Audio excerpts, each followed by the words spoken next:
Selamat pagi, perkenalkan nama saya Mariana Lubis, NIM 4222401035, kelas RE pagi B.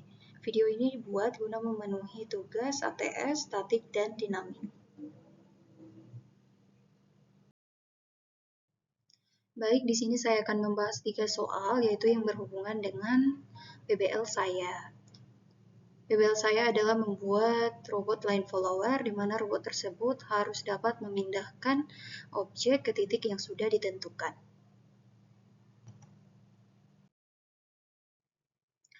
Baik, masuk pada soal yang pertama, yaitu identifikasi sistem fisik apa saja pada proyek PBL yang memerlukan analisis sistem statik dan dinamik.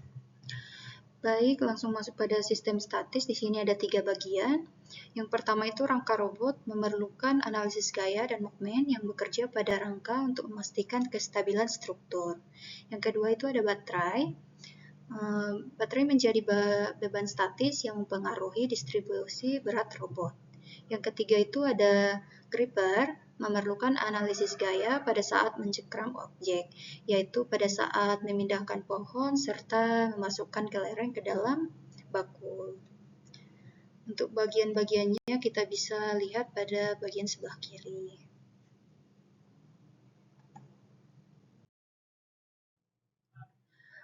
Untuk sistem dinamisnya itu ada 4 bagian. Yang pertama itu ada roda, memerlukan analisis torsi dan gaya gesekan saat bergerak. Yang kedua itu motor DC, memerlukan analisis kecepatan dan torsi untuk gerakan maju mundur robot.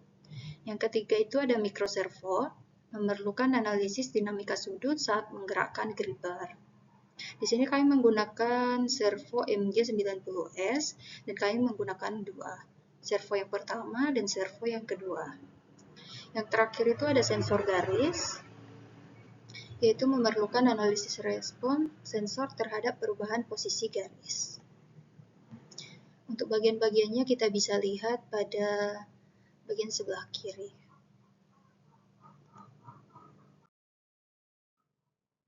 Baik, masuk pada soal nomor 2, gambarkan diagram bebas atau free body diagram, gaya-gaya yang bekerja pada sistem fisik tersebut.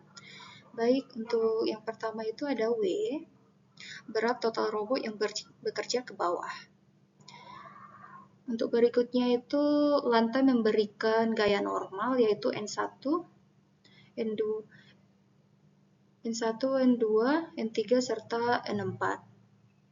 Di mana N1 dan N2 adalah roda sebelah kanan dan sebelah kiri, dan N3 dan N4 adalah free wheel sebelah kanan dan sebelah kiri, yaitu guna menahan bobot robot supaya tidak jatuh. Baik, yang berikutnya itu ada gaya torsi atau T, gaya torsi dari motor DC yang menggerakkan roda. Di sini ada T1 dan T2, di mana kami menggunakan motor DC itu 2. Berikutnya itu gaya gesekan dari pada free wheel, yaitu FY. Kami menggunakan 2 free wheel, di mana ada FY1 dan FY2. Untuk berikutnya ada FX, kami menggunakan motor DC2, berarti ada FX1 serta FX2. Nah, yang terakhir itu ada FG. FG ini muncul ketika gripper mencengkram objek.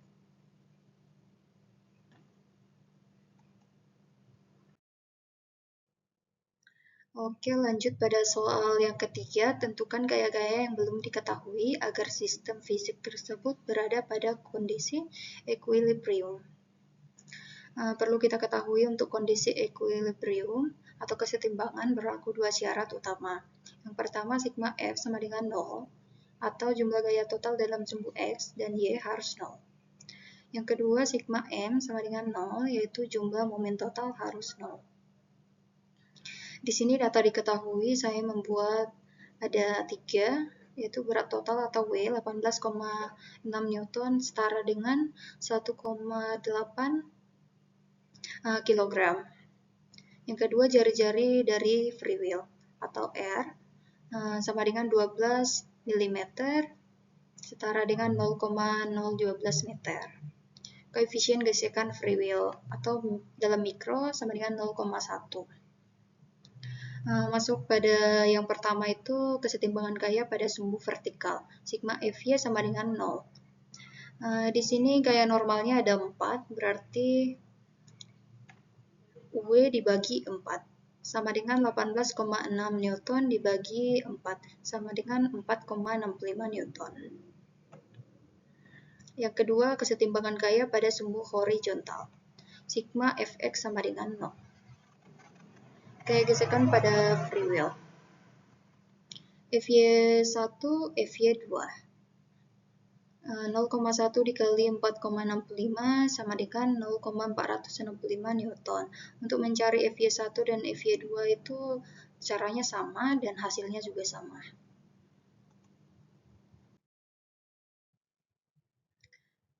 Selanjutnya masuk pada gaya torsi atau T. Torsi dari dua motor DC adalah 0,1962 Nm. Di sini kami menggunakan motor DC N20 di mana torsi per motornya itu adalah 1 kg cm. 1 kg cm setara dengan 0,0981 Nm. Dikalikan 2, jadi hasilnya 0,1962 Nm. Selanjutnya ada gaya dorong yaitu Fx, Fx1 dan Fx2, yaitu torsi dibagikan R, jari-jari dari free wheel, sama dengan 0,1962 dibagi 0,012 sama dengan 16,35 Newton. Gaya dorong dari motor DC sama dengan 16,35 Newton. Untuk Fx totalnya sama dengan Fx motor dikurang Fy1 ditambah Fy2 sama dengan 16,35 Newton dikurangi dengan gaya gesekan dari free wheel 1 dan free wheel 2 sama dengan 15,42 Newton.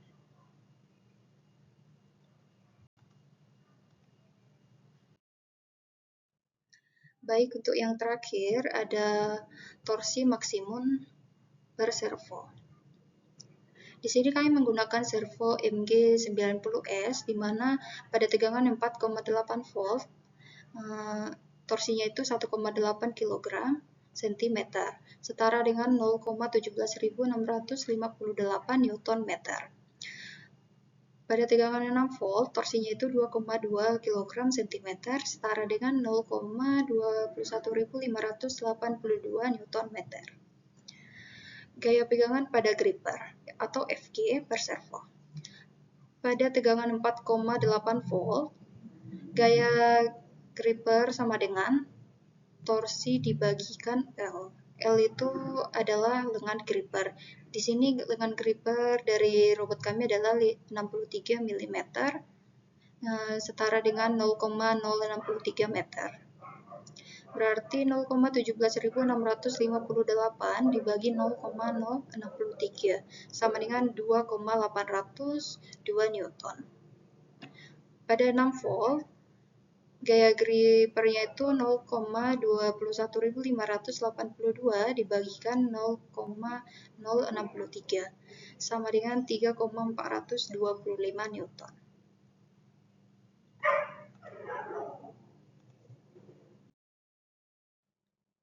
Sekian dari penjelasan saya ucapkan terima kasih.